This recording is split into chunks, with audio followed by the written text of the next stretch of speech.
పెట్టుబడి కూడా తగ్గించుకోవడానికి వీటన్నిటిని కూడా ఉపయోగించుకోవాలి, కొనుక్కోవాలి.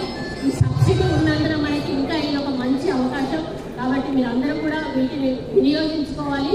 ఎక్కువ ప్రొడక్షన్, మనం ఎక్కువ దిగుబడి తీసుకురావాలి. మనం ఇప్పటికే పత్తిలో ముందున్నాము, అదేవిధంగా వరిలో ముందున్నాము. అట్లాగే ప్రతి ఒక్క పంటలో కూడా తెలంగాణ రాష్ట్రము దేశంలోనే ముందుండాలని నేను కోరుకుంటా ఉన్నాను.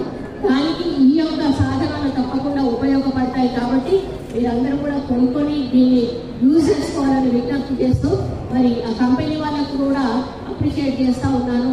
రైతుల కోసం ఇంత మంచి పనిముట్లను కనిపెట్టిన కంపెనీ వాళ్ళని కూడా అప్రిషియేట్ చేస్తూ మరి రైతులను దృష్టిలో పెట్టుకొని వీలున్నంత తక్కువ ధరలో వాళ్ళకి అందించే ప్రయత్నం వాళ్ళు చేయాలని కూడా కోరుకుంటూ సెలవు తీసుకుంటాను.